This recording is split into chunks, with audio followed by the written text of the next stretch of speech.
है जाति, धर्म और लैंगिक मसले।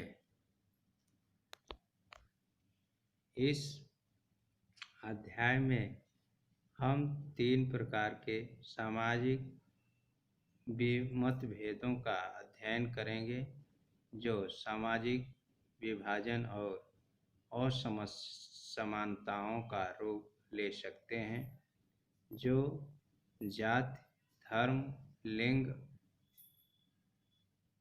धर्म और लिंग आधारित सामाजिक मतभेद हैं।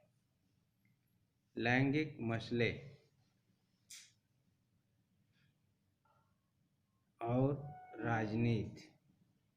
लैंगिक असमानता श्रेणीबद्ध सामाजिक विभाजन का एक रूप है जो प्रत्येक जगह उपस्थित होती है, लेकिन राजनीति के अध्ययन में इस असमानता को महत्व नहीं दिया जाता है।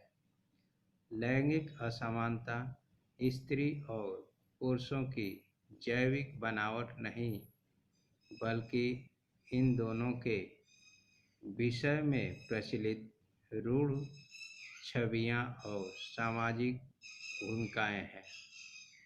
निजी और सार्वजनिक श्रम का विभाजन।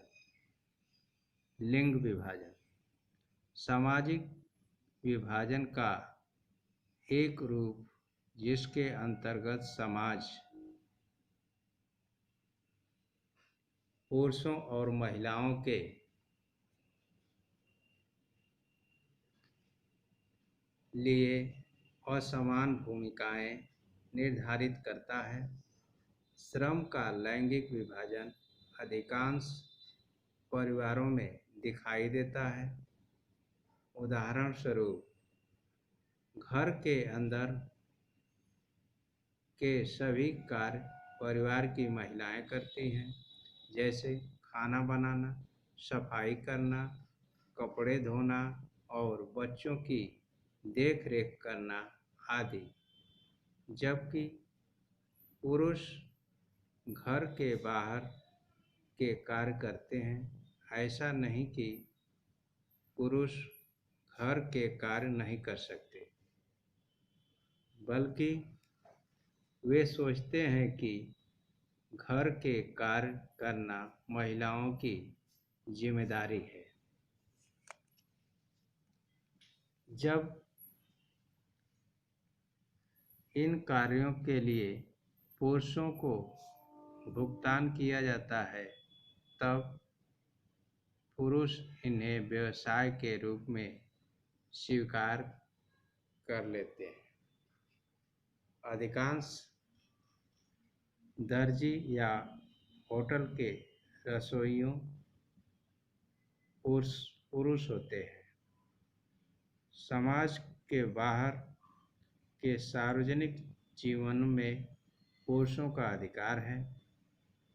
दूसरी ओर ऐसा नहीं है। महिलाएं बाहर का कार्य नहीं करती हैं। महिलाएं खेतों में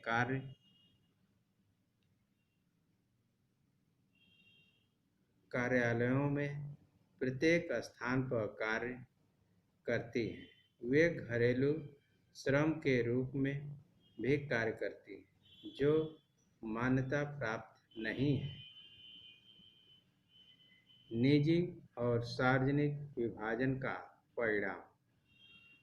श्रम विभाजन का परिणाम यह है कि अधिकांश समाजों में सामाजिक जीवन में महिलाओं की भूमिका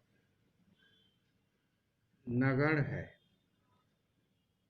पहले केवल पुरुषों को ही राजनीति में भागीदारी करने की अनुमति थी, इसलिए धीरे धीरे राजनीति में लैंगिक मुद्दे उठाए गए। विश्व के विभिन्न भागों में महिलाओं ने संगठन बनाए और समान अधिकार प्राप्त करने के लिए आंदोलन किए। कट्टरपंथी महिलाओं ने व्यक्तिगत और पारिवारिक जीवन में समानता के उद्देश्य से आंदोलन किया, जिसे नारीवादी आंदोलन कहा गया है।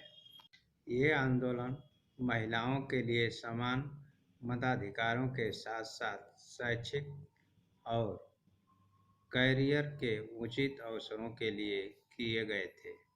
नवविकसित राजनीति ने समाज में महिलाओं की भूमिका को उचित बनाने में मदद की। अब अधिकांश महिलाएं वैज्ञानिक, डॉक्टर, इंजीनियर, प्रबंधक, कॉलेज और विश्वविद्यालय में शिक्षक जैसे कार्यों में संलग्न पाई जाती हैं, जबकि पहले इन कार्यों को महिलाओं के लिए नहीं माना जाता था। दुनिया के कुछ हिस्सों जैसे स्वीडन, नॉर्वे और फिनलैंड जैसे स्कैंडिनेवियाई देशों में सार्वजनिक जीवन में महिलाओं की भागीदारी का स्तर बहुत ऊंचा है।